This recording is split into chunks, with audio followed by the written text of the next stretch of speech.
Bom, chegamos ao momento mais importante. Você sabe por que é o momento mais importante? É quando se ouve o Espírito falar através da Bíblia. Deus é um Deus vivo. Nós não servimos a um mito. Nós não temos uma imagem na igreja. Nós temos uma relação verdadeira, intensa, sincera, sábia com o Senhor, único e soberano Deus Jesus Cristo. Ele colocou em nós ouvidos de ovelha, colocou na nossa mente a mente de Cristo, tirou o coração de pedra e colocou um coração de carne sensível. Inscreveu as suas leis na nossa mente e no nosso coração. Não é isto maravilhoso? Estamos preparados para ouvir o Espírito falar. Um admirável sinal do céu. Apocalipse capítulo 15. Já terminamos o capítulo 14. E agora diz o Espírito à igreja: vi no céu um outro sinal grande e admirável. Eu vi 7 anjos tendo os 7 últimos flagelos, pois com estes se consumou a cólera de Deus. Com estes flagelos 7 se consumou a cólera de Deus. Vamos ouvir o Espírito. Sempre nós dizemos nesta igreja, com temor e com tremor. Que esta palavra que eu acabei de ler, a igreja, seja motivo de conforto, de consolo e de segurança espiritual. Oremos ao Senhor.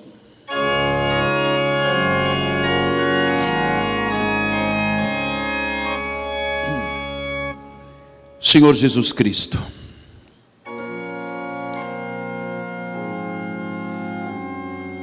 esta obra que Tu fizestes em nós, Pai, concedendo-nos um novo nascimento. Quem está aqui sentado e está neste altar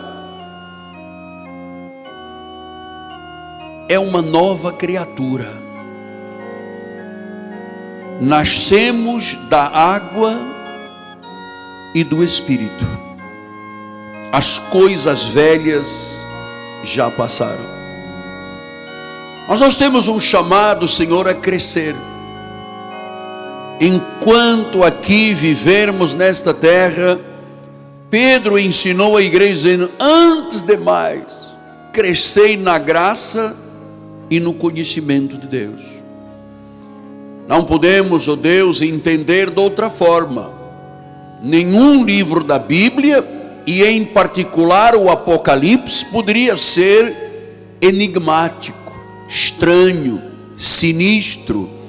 Ele é revelado à igreja. A igreja, com olhos iluminados, tem que compreender o significado de cada imagem, de cada número, de cada sinal que João, na ilha de Patmos, viu e de forma criptografada deixou registrado no livro do Apocalipse. Então o Senhor fala-nos esta tarde. Eu estou tão feliz, estou tão grato a Deus por poder ser o porta-voz da sabedoria de Deus. Estou aqui como pó, é verdade, Pai. Sou um vaso de barro, mas o Senhor quer e quis que fosse assim, que eu fosse o anjo deste ministério e que eu tivesse a sabedoria dos céus para cuidar, para alimentar, para ensinar, para dirigir, para pastorear as tuas ovelhas. Usa-me, Pai, em nome de Jesus. E o Espírito que está entre nós concorda, e todos vamos concordar dizendo amém, amém e amém. Muito obrigado. Meus amados irmãos, minha família bendita, selo do meu apostolado, cartas escritas pelo Deus vivente, aqueles a quem Deus chamou e elegeu desde antes da fundação do mundo, aqueles em quem Deus selou com o selo da redenção, são a igreja, a noiva, o povo do Senhor, meus filhos na fé. E como eu gosto de me relacionar com o corpo de Cristo, meus filhinhos em Cristo Jesus. Amados, nós estamos tendo conhecimento dos juízos de Deus que foram recebidos por João na ilha de Patmos e deixados escritos. Vejam o que diz a palavra do Senhor: eu vi. Então João não é um homem utópico, ele viu, ele está dando testemunho, ele está mostrando o que é a verdade de Deus. Ele diz: eu vi. Claro que você está entendendo que esta é uma visão espiritual, é uma visão mística, mas não é uma utopia, não é uma nuvem que passa e que se dissipa. Ele disse: eu vi, é verdadeiro. Ele disse: eu vi um grande sinal, um outro sinal grande e admirável. E ele chamou, dizendo: olha, os anjos estavam mostrando os últimos flagelos, a cólera de Deus.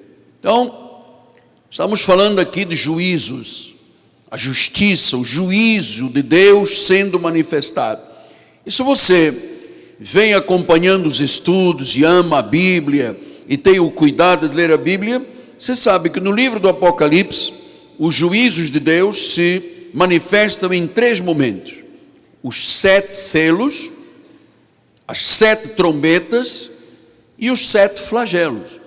Vamos lembrar os 7 selos, Apocalipse 5:1. Vi na mão direita daquele que estava sentado num trono um livro escrito por dentro e por fora, todo selado com 7 selos. 6:1. E vi o Cordeiro e abriu os 7 selos, e ouvi um dos 4 seres viventes dizendo, como se fosse a voz de um trovão: vem. Então, quando nós estudamos Apocalipse 5 e 6, nós já estudamos os juízos de Deus, que são parte dos 7 selos. Veja que os juízos de Deus são 7 selos, 7 trombetas e 7 flagelos. Por que 7? Porque o número 7, ou algarismo 7 na Bíblia, é o símbolo da perfeição. Ou seja, tudo que Deus manifestar é perfeito, é irretocável, é vontade da soberania de Deus. Então, ele mostrou os 7 selos, depois mostrou as 7 trombetas. Só estamos rememorando. Apocalipse 8, 1 e 2 diz assim: quando o Cordeiro abriu o 7º selo, houve silêncio no céu, cerca de meia hora. Versículo 2: então vi os 7 anjos que se acham em pé diante do trono de Deus, e lhes foram dadas 7 trombetas. Então, 7 selos, juízo de Deus, 7 trombetas, juízo de Deus. E agora, João viu novamente e disse: olha, são 7 anjos tendo 7 flagelos, e estes vão consumar a cólera de Deus. Então vamos ver isto, por favor. Apocalipse 5:1 já lemos, e versículo 7. Diz a palavra: então um dos 4 seres viventes deu aos 7 anjos 7 taças de ouro, cheios da cólera de Deus, que vive pelos séculos dos séculos. Então, meus amados, família de Deus, estamos tendo conhecimento de que Deus é um justo juiz, e que os juízos de Deus, todos os juízos de Deus, acompanharão a segunda vinda de Cristo. A Bíblia chama de a consumação da ira de Deus. É uma intervenção dramática de Deus na história da humanidade. E isto vai ser culminado com a vinda de Jesus. Então a igreja de Jesus tem que ter consciência que aquele que foi chicoteado, cuspido, sentenciado, recebeu uma coroa de espinhos como símbolo da maldição, foi colocado no madeiro, crucificado, morreu, retirado da cruz, sepultado. A Bíblia diz que ao terceiro dia ele ressuscitou, e que ele agora não voltará mais para ser julgado, ele voltará como juiz, com juízo, e mostra a Bíblia Sagrada que a sua cólera se manifestará sobre esta terra. Então, Apocalipse 19:11 diz isso: vi o céu aberto e eis um cavalo branco, o seu cavaleiro se chama Fiel e Verdadeiro e julga e peleja pela justiça. Então, quando eu entendi o significado da minha relação com Deus, eu nunca vi Deus como um moço de recados. Por isso eu sou um homem muito temente ao Senhor. Aliás, a Bíblia diz que o princípio da sabedoria é o temor de Deus. Porque eu não estou me relacionando com um moço de recados. Ouça lá, guarda a minha casa. Quando é que sai o meu empreendimento novo? Olha, se o Senhor não resolver esta questão este mês eu não vou à igreja. Ele não é um moço de recados. Ele é o fiel e verdadeiro. Ele é o justo juiz. Ele é o nosso paracleto. Ele é o nosso advogado. Mas ele é acima de tudo o justo juiz. Ele é o Senhor absoluto. Meu amado, mulher de Deus, homem de Deus, jovem, ancião, creia que a sua relação com Jesus não é uma relação com um moço de recados. O Deus desta igreja não é um moço de recados. Infelizmente, campeia na tradição chamada evangélica, que eu creio que não tem nada a ver com o evangelho, a ideia de que se eu pegar um vidro de óleo e passar na minha cabeça, ou se eu for uma fogueira santa e jogar os meus pedidos de oração, Deus é obrigado. Onde a Bíblia revela um Deus fraco, frágil, incapaz, que depende de uma ordem de um ser humano? Deus não opera dessa forma. A Bíblia diz que sem fé é impossível agradar a Deus, mas aquele que quer agradar a Deus tem que crer que Ele existe e Ele é o galardoador. Então nós estamos tratando de um soberano Deus. A palavra grega déspotes tem poder sobre tudo, sobre todos, faz como quer, com quem quer, aonde Ele quer. É este o Deus da Bíblia que mostra a sua cólera e o seu juízo perante a humanidade descrente. Então João disse: eu vi no céu um outro sinal. É um sinal grande, é um sinal admirável. João estava tendo uma visão mística daquilo que os céus estavam ordenando. Era algo tão espantoso, era algo tão espetacular, era algo tão sobrenatural, que Deus usou 7 anjos. A Bíblia diz que todos os anúncios celestiais, especialmente no livro do Apocalipse, são feitos por anjos. Anjos são seres elevados, são seres ativos. Por isso no livro do Apocalipse tem mais de 40 referências aos anjos. 7, o número total, número completo, o número da perfeição. E disse que estes 7 anjos estavam anunciando a cólera de Deus.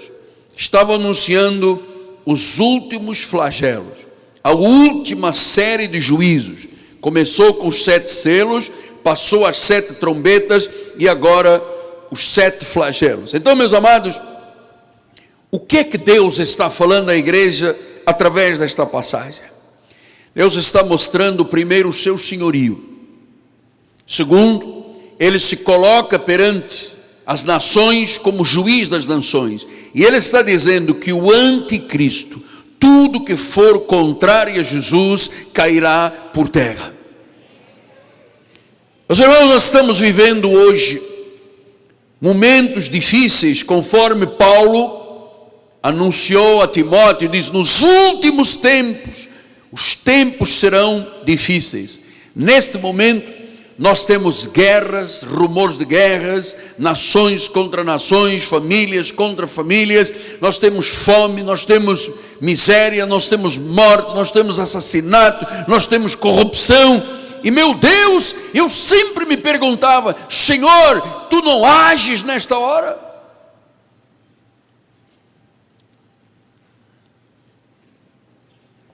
Não haverá um momento em que Deus diz: eu vou consumar a minha cólera? Será que Deus está indiferente quando nós vemos o que vemos no nosso país e nos demais países, amado? Quando nós vemos os Estados Unidos, país mais florescente, mais frutífero, mais rico, mais poderoso, foi criado na base dos puritanos, dos primeiros evangelhos que saíram da Inglaterra, da Irlanda, naquele navio Mayflower, fizeram um pacto, estabeleceram uma nação. Hoje os Estados Unidos é cheio de feitiçaria.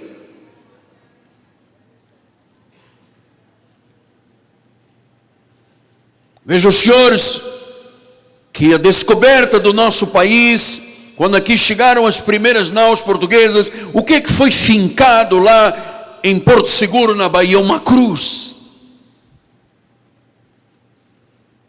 Aqui chegaram os primeiros missionários, os primeiros padres católicos, estabeleceram a cruz como símbolo do cristianismo neste país. Mas, meu Deus, o que se tornou o nosso país? Então, a ira de Deus disse que ele consumou a cólera. Essa palavra consumou vem do original grego, eu não sei se o bispo conseguiu captar, etelestei, quer dizer, completou-se, atingiu a meta, atingiu o alvo. Então, o que a Bíblia está dizendo? Que a ira de Deus é algo certo. A ira de Deus é algo certo.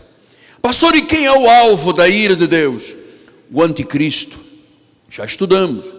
A besta, já estudamos. O filho da perdição. Deus está indignado. Indignado. Diz João: eu vi isto.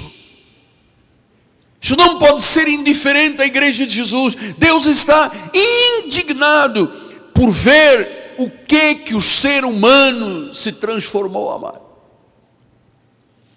Marido matando mulher, filhos matando pais, corrupção, pobreza, miséria. Deus disse: não, haverá um momento da minha cólera. Amado, creia nisto. Ou Deus não seria Deus. Creia nisto, ou Deus não seria Deus. Por isso em Colossenses, Paulo disse isso no capítulo 3: por estas coisas é que vem a ira de Deus. Estas coisas o quê? Essa indiferença da sociedade. Vejam, senhores, a juventude do nosso país está sendo escravizada pelo uso do crack. Milhares e milhares de jovens tomando anfetaminas, numa loucura de vida. Parece que a vida é apenas uma grande balada, o alcoolismo. Gente, criança com coma alcoólico com 7 anos de idade.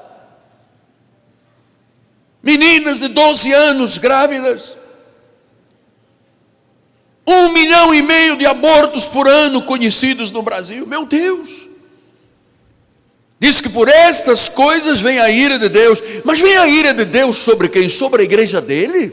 Sobre o justo? Sobre o fiel? Sobre o dizimista? Sobre aquele que tem compromisso com a obra? Não, senhores, não. esta ira vem sobre os filhos da desobediência. Quem são os filhos da desobediência? A semente da perdição. Aqueles que foram destinados para a perdição. Então, este é um julgamento que na realidade é a forma de Deus purificar esta terra. O paganismo e a idolatria que se estabeleceu em todas as nações. 1 Tessalonicenses 5:9 nos dá uma garantia, um descanso e uma alegria, porque diz a Bíblia, porque Deus não nos destinou para a ira. Graças a Deus, diga graças a Deus. Paulo está dizendo, nós salvos, nós que temos Jesus, nós que o confessamos, nós que reconhecemos a sua glória, nós não fomos destinados à ira.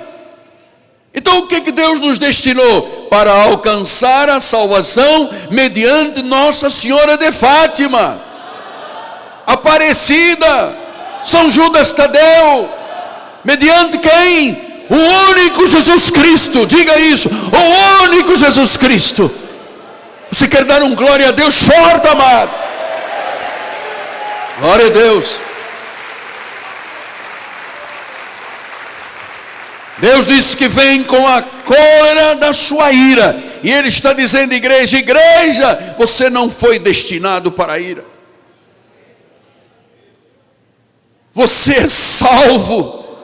Você alcançou salvação mediante nosso Senhor e Salvador Jesus Cristo. Não há outro nome pelo qual importa que sejamos salvos. Só Jesus salva. Só Jesus perdoa. Só Jesus liberta. Só Jesus enche com o Espírito Santo. Só Jesus cura. Só Ele, amado. Diga só Ele. Só Jesus Cristo. Então diz que a igreja não foi posta para a ira.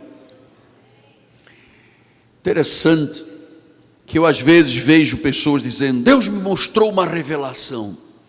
Deus me mostrou o inferno cheio de crentes. Amado, isso é uma mentira. Isso é bigode, serrote, martelo. Mas isso não pode ser concebível na obra de Deus. Esses CDs gravados, esses LPs, aquelas bolachas grandes. Porque eu vi o inferno cheio de crentes. O inferno é para o diabo e os seus anjos, amado. A Bíblia diz, Deus não nos destinou para a ira. Nós somos salvos. Salvo uma vez, salvo para sempre. Perdoado uma vez, perdoado para sempre. Uma vez em Cristo para sempre. Eu não fui destinado para a ira. Diga graças a Deus. Glória a Deus, forte aí, amado.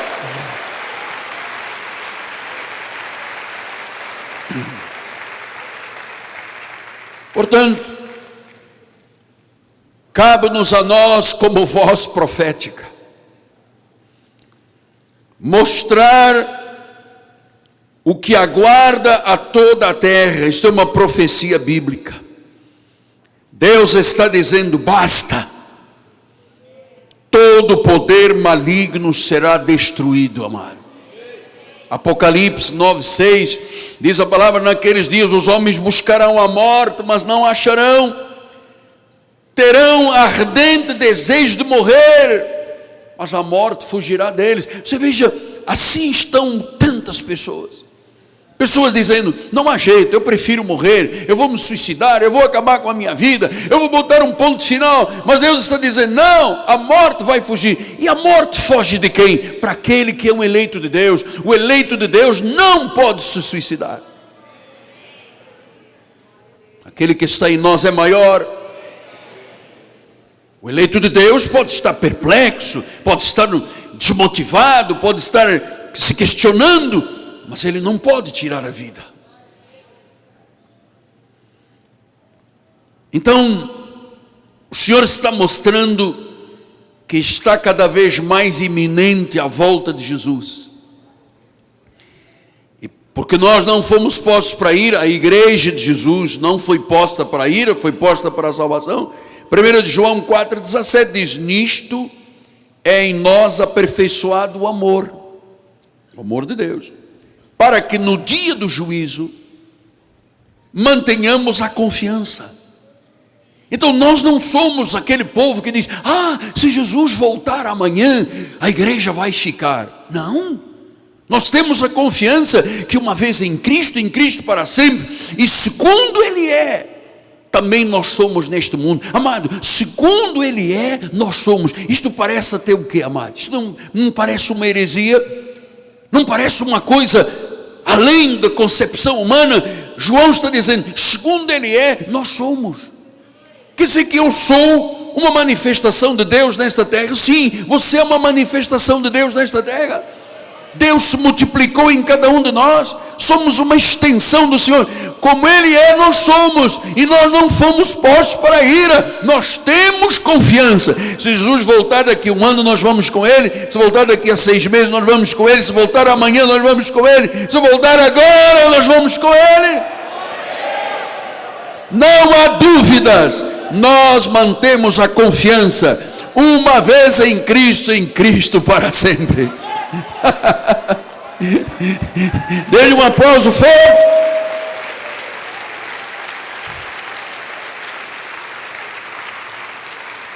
Você sabe que esta mensagem é animadora, porque me mostra algumas coisas. Primeiro, a garantia da igreja.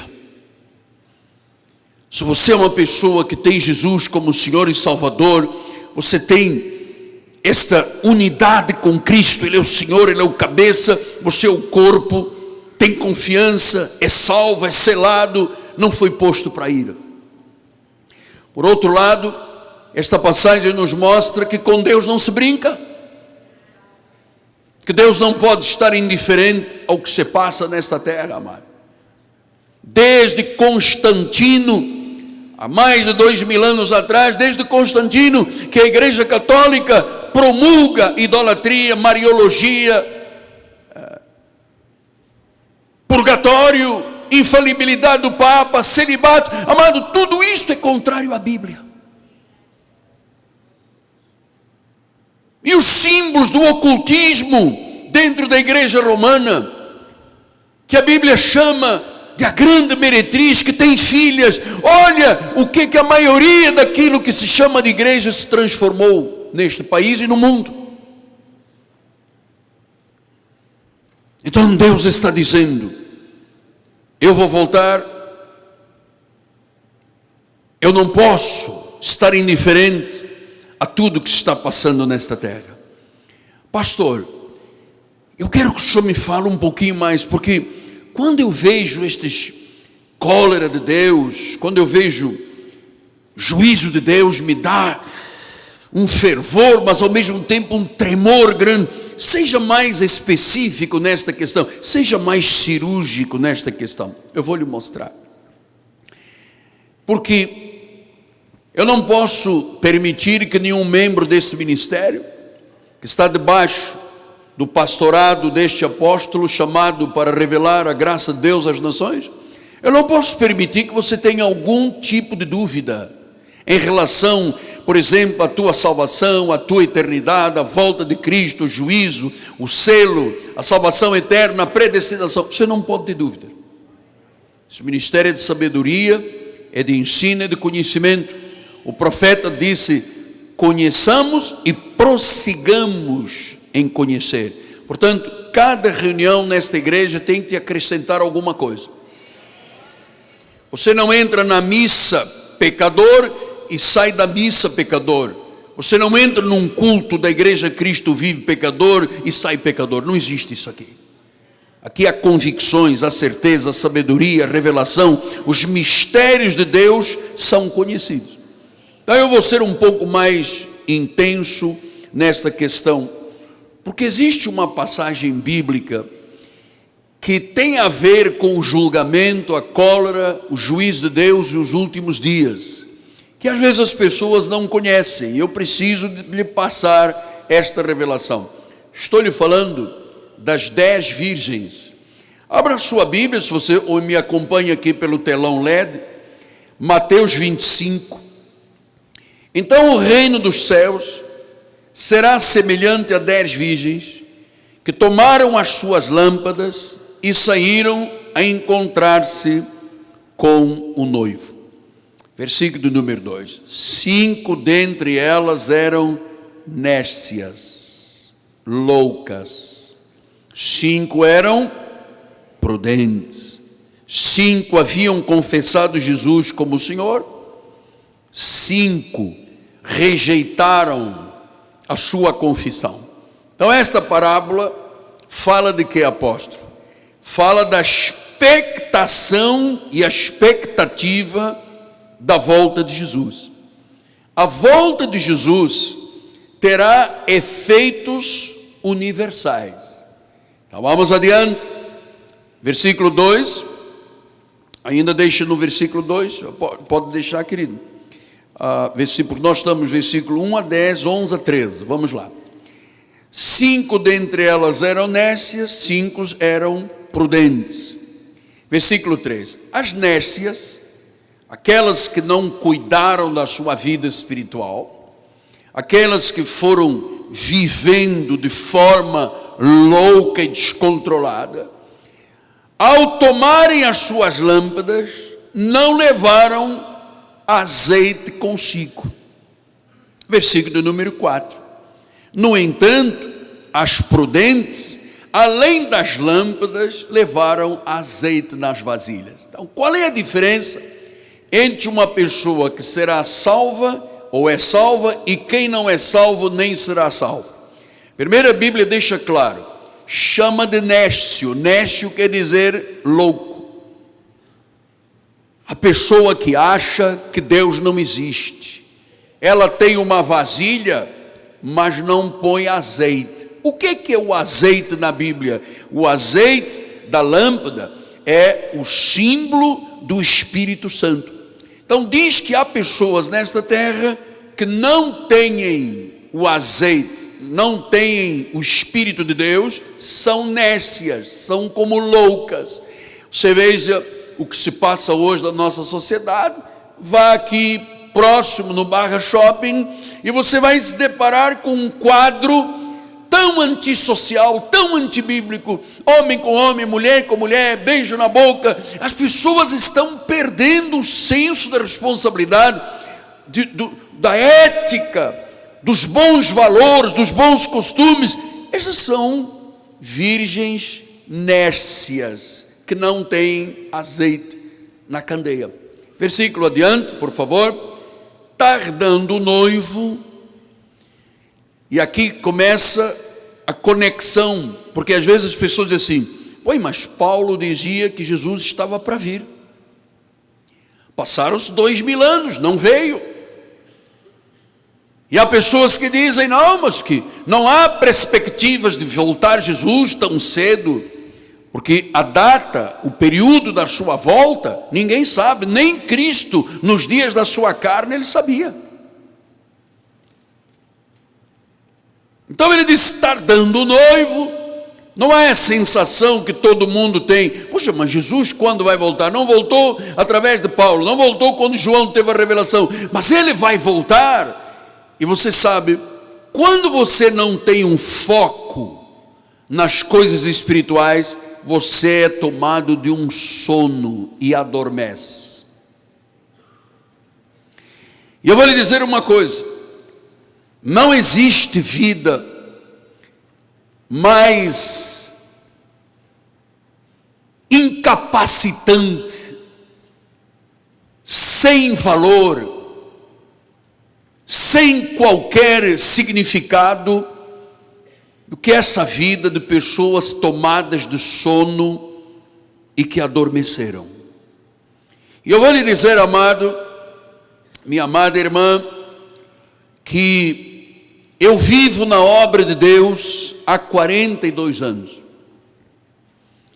O Senhor Jesus Cristo me deu a sua graça de eu ser consagrado pelo bispo Roberto Macalester da Igreja Nova Vida há 38 anos atrás. E eu vou lhes dizer uma coisa, há 38 anos como pastor e há 42 anos como evangélico e cristão, eu nunca caí em sono espiritual. Eu nunca adormeci. O sono espiritual é a indiferença. E você sabe, meu amado, quantos milhares de crentes estão num sono espiritual tremendo? Deixou-se de viver o domingo, o dia do Senhor, e pela manhã se faz sol, as igrejas ficam vazias, vai todo mundo para a praia, e à tarde já está cansado, já não dá mais para ir à igreja. E às vezes há pessoas que passam uma semana, 2, 3, e elas estão num sono adormecido. Olha, Satanás ama crente adormecido, indiferente. Meu amado filho na fé, se eventualmente alguém entre nós que caiu num marasmo, num sono espiritual, desperta, acorda. É preciso estar vigilante, os dias são maus. Esse sono é a forma de Satanás humilhar as pessoas ficam indiferentes. Quantas pessoas abandonam as igrejas todo ano, amado? 34% dos evangélicos no Brasil, em 2016, abandonaram as suas igrejas. Caíram num sono, José Carlos, adormeceram. E nesse sono sombrio, nesse adormecimento, Satanás vem e começa com as suas mentiras. Você não precisa da Bíblia. Para que ir à igreja? Imagina dizimar.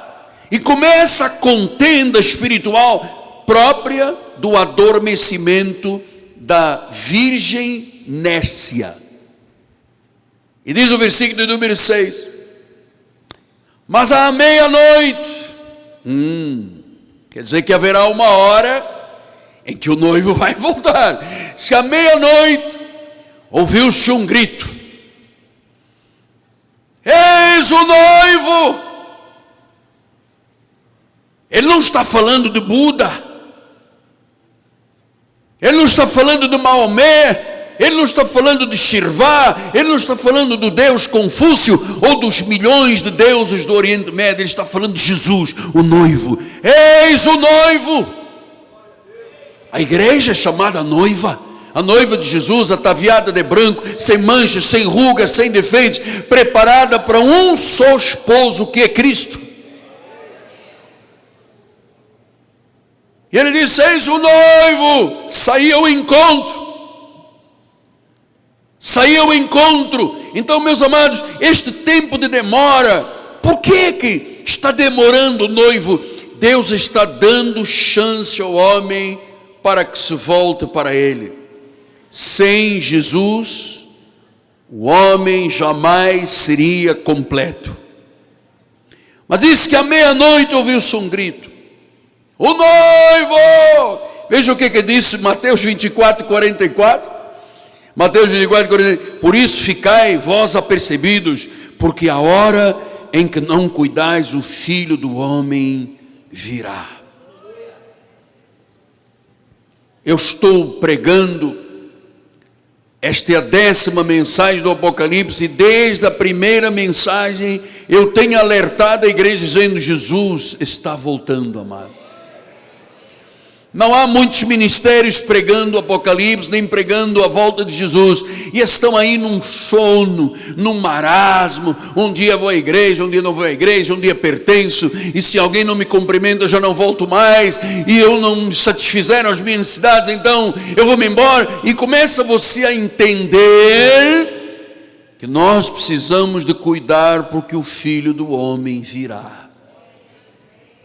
O Filho do Homem virá. Vamos voltar lá em Mateus 25, 7. Então se levantaram aquelas virgens e prepararam as lâmpadas.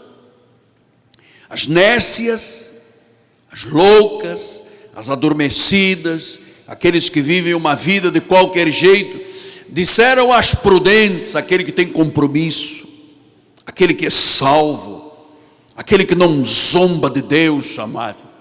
Eu conheço gente que frequenta este ministério que tem zombado de Deus, amado. Tem zombado da obra do Senhor, tem zombado da graça do Senhor, e diz que pertence à igreja, e diz que é parte da salvação. Então ele diz: as nécias, as loucas, as adormecidas disseram: dai-nos do vosso azeite, porque as nossas lâmpadas estão se apagando. Versículo 9. Mas as prudentes, as salvas, as comprometidas, disseram: não, para que não nos falte a nós, a vós outras, ide antes aos que vendem e comprai. Versículo de número 10. Saindo elas para comprar, chegou o noivo. E as que estavam apercebidas entraram com ele para as bodas, e fechou-se a porta. Meus irmãos, é preciso que a igreja tenha noção desta responsabilidade aqui, do que estamos anunciando. Senhores, isto aqui não é um passatempo, isto não é uma diversão, isto não é apenas um conhecimento empírico, isto é Deus falando à igreja de Jesus. Ele disse: fechou-se a porta, chegaram as bodas, chegou o momento. Deus disse: eu voltarei. Pare desse sono espiritual, acorde, desperta. E disse que fechou-se a porta.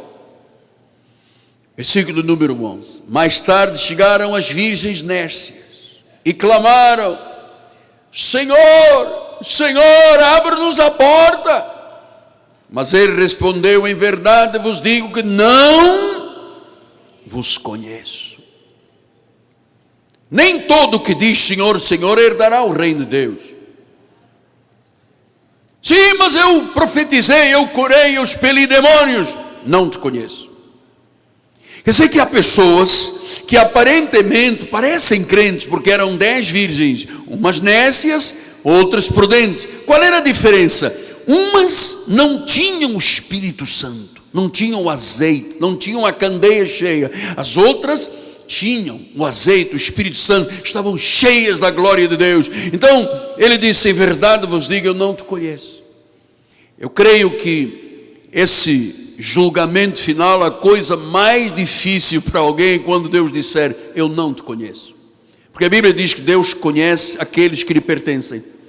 Deus conhece o teu coração, Deus conhece tudo a teu respeito. Olha, amado, Deus conhece até a cor original do teu cabelo. Sabia disso? E do meu também, porque eu ando dando umas pinturinhas no meu. Então, Ele conhece tudo a nosso respeito. O andar, o levantar, os pensamentos, as emoções. Deus sabe o que está agora no teu coração. Ele conhece aqueles que lhes pertencem. Ele conhece, Ele sabe quem é o comprometido, quem é a pessoa que tem foco, quem é a pessoa que não nega Jesus. Ele conhece. E então, volte ainda atrás, bispo, no versículo 12. Ele diz: eu não te conheço. É dramático quando alguém se postar diante de Deus e Ele disser: você é uma nécia, você andou dormindo espiritualmente, você não tinha azeite na candeia, você é destinado para a perdição. A porta se fechou. Versículo 13. Vigiai, pois, porque não sabeis nem o dia, nem a hora. Então, meus amados, a ordem de Deus esta noite, a igreja, é: vigia. Esteja atento, desperto. Quão poucos cristãos vigiam? A maioria dormita, a maioria toscaneja, a maioria é letárgica, e muitos estão como mortos. Eu dou graças a Deus, porque eu pastoreio uma igreja de sabedoria, de entendimento. Homens e mulheres que abraçam estas verdades estão prontos e vigilantes. Eu termino com Efésios 5, 1 a 14, que diz a palavra do Senhor. Efésios 5, 1 a 14. 11 a 14, perdão, já é da idade.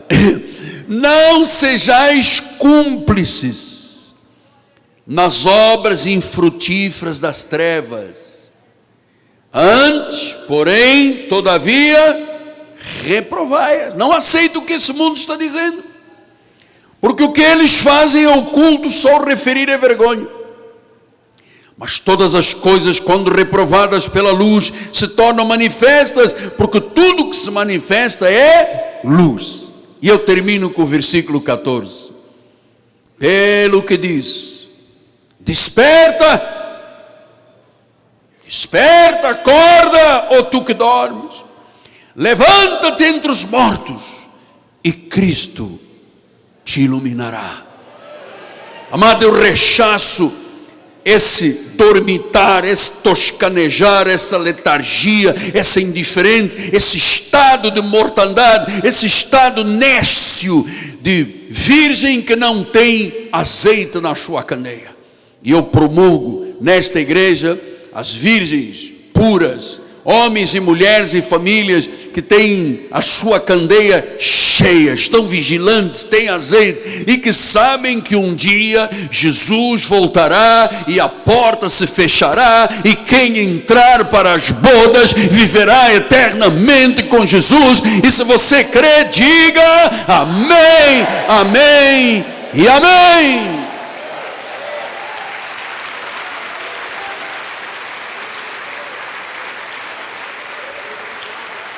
Santo, muito obrigado, meu Deus, muito obrigado, porque esta igreja é vigilante, porque nós também não sabemos a hora, mas estamos aqui despertos. Esta igreja não dormita, esta igreja não toscaneja, esta igreja não é letárgica, esta igreja não está morta, Pai, Ele vive.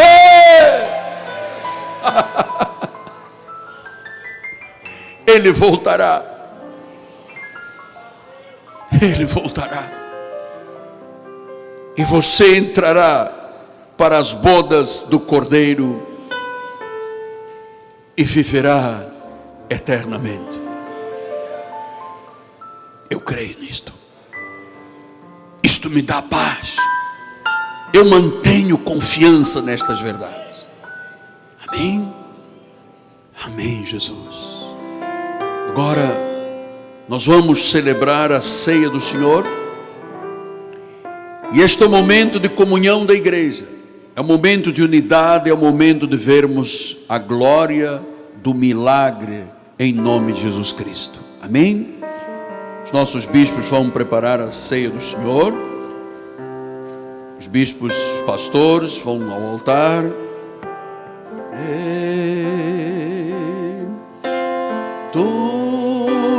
Entregarei. Sim, por ti, Jesus, bendito, tudo deixarei,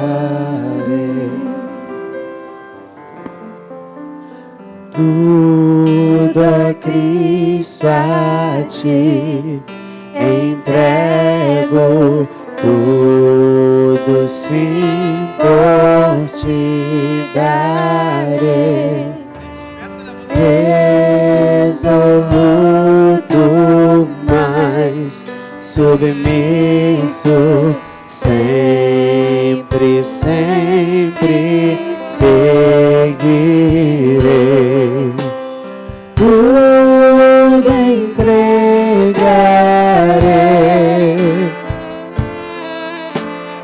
tudo entregarei.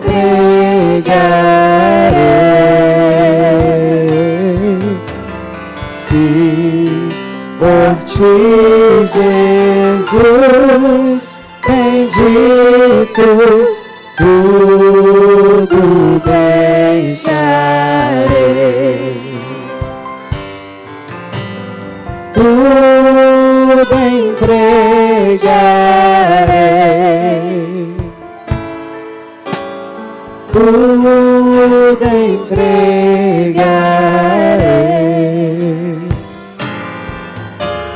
Sim, por ti, Jesus, bendito, tudo deixarei, tudo a Cristo a ti entrego.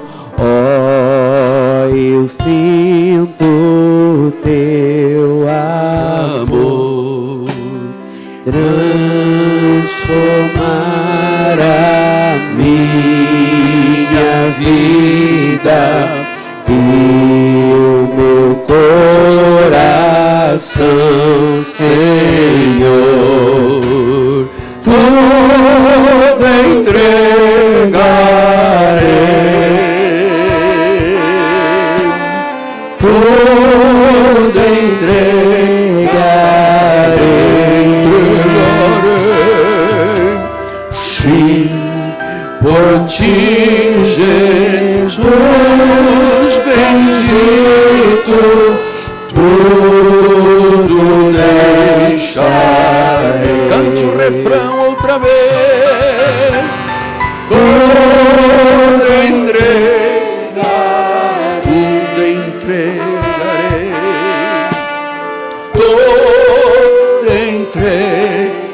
tudo eu deixarei.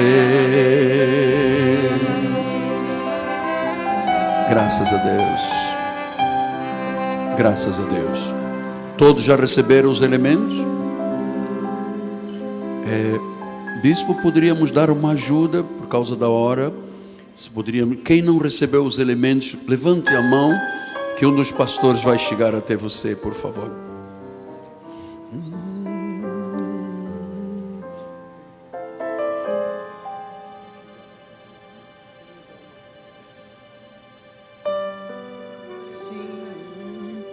O teu amor é o que melhor eu posso descrever. Quando eu penso no caminho que andei para chegar aqui,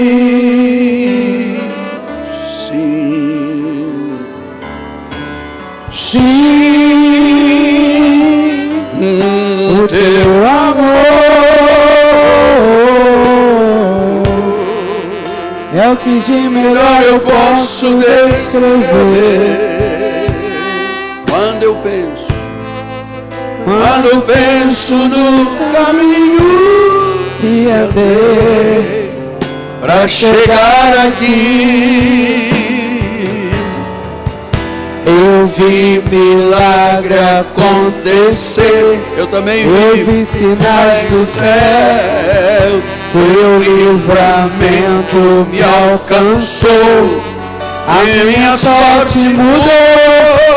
Eu vi teu bálsamo curar a minha dor, Senhor. O impossível aconteceu. Bateu na minha porta, ninguém acreditou, mas eu não desisti. meu choro durou uma noite, mas a minha alegria chegou.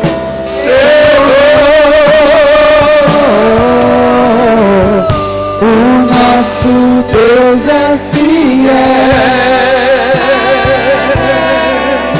Ele é fiel E não nos deixará. Não nos deixará. Não fomos postos para a ira. O nosso Deus é fiel e não nos deixará só.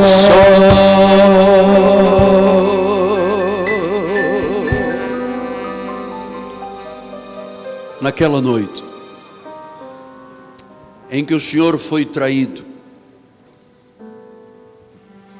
Ele tomou o pão em suas mãos e o abençoou. Partiu o pão. E Ele disse: este é o meu corpo. A partir de agora, nós não temos apenas um pão sem fermento nas mãos, mas pela fé, este é o encontro real com Deus, o único sinal visível do novo pacto. Este corpo que foi pisado, torturado, chicoteado, ferido, cuspido, amaldiçoado, Ele tomou sobre si o pecado, a condenação e a maldição, e se fez pecado, para que nós fôssemos feitos justiça de Deus. E quando comermos este pão, estaremos nos lembrando que naquele sacrifício, naquelas chagas, havia um milagre. A Bíblia diz que pelas chagas de Cristo já fomos sarados. Aleluia.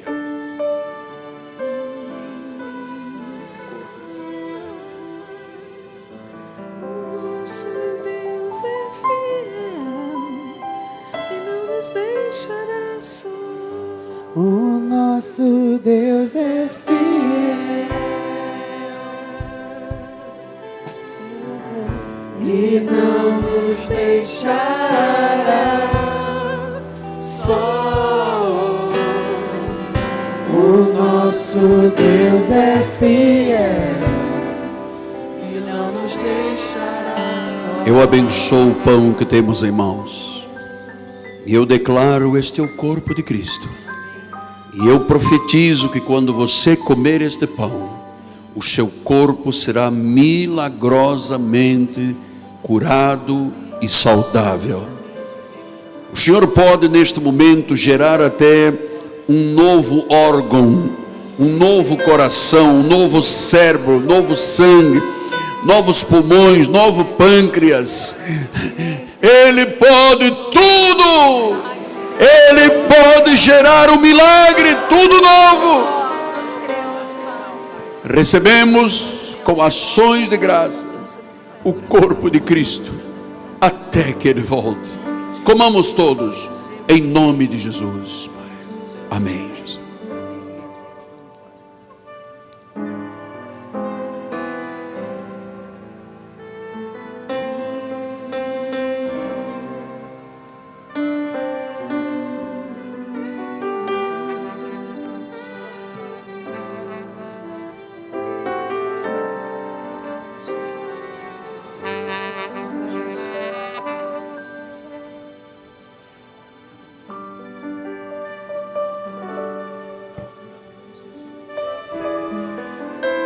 De igual modo, Jesus, tendo tomado o cálice em suas mãos, Ele disse: este cálice é o cálice da nova aliança. Ele estava dizendo à igreja noiva: não tem mais parte com Moisés, não tem mais parte com os 613 mandamentos do velho pacto, os sacrifícios da carne, o suor, o pagamento de um preço. Absolutamente, o Senhor nos livrou da maldição da lei. A lei é um ministério de condenação e morte. Ele disse que este cálice era o cálice da nova aliança. Se há uma nova, significa que alguma outra envelheceu. Não tinha nenhum valor. A lei nunca salvou ninguém. Era fraca e inútil, diz a Bíblia. E veio o Senhor e estabeleceu um novo pacto de melhores e superiores promessas. É baseado nesse pacto que agora eu abençoo o cálice. Eu digo: bebamos todos até que Ele volte, em o nome de Jesus e em memória do Senhor. Amém, amém e amém.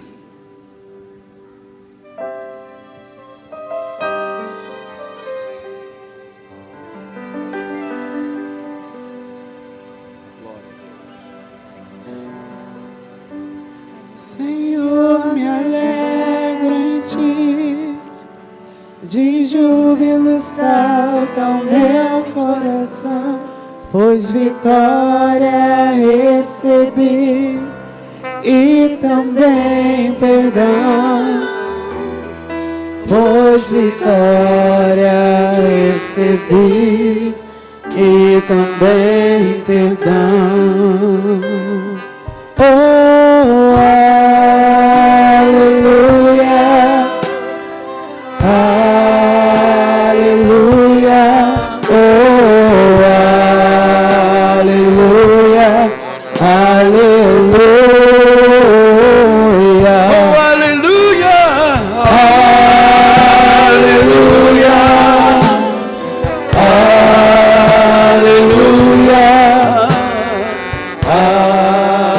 aleluia, aleluia.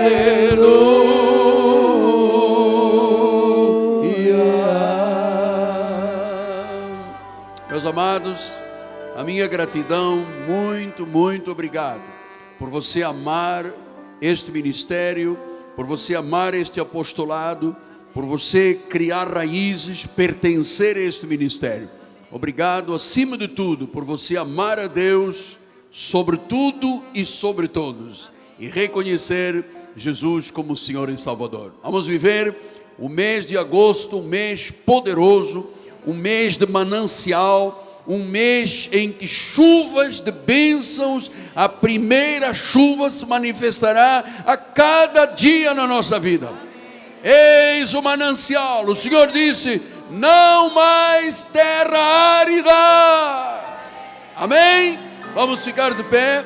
A bispa vai dar a bênção final, e após a bênção, abrace alguém, cumprimente alguém, despeça-se de alguém, e continuaremos a nossa peregrinação. Glória, Senhor. Levante suas mãos para os céus. Obrigada, Pai, porque nós cremos, Senhor, que somos como essas virgens sábias, Pai. Estamos com as nossas candeias cheias, Pai, esperando um noivo, Pai. Senhor, agora dá ordens aos teus anjos que nos levem em paz. Guarda-nos de todos os males, Senhor. Em nome de Jesus, que nesta semana nós vejamos grandes provisões, Senhor, nas nossas vidas e na vida das nossas famílias. Saia daqui na certeza de que Deus irá te surpreender neste mês de agosto, em nome de Jesus. Graça e paz.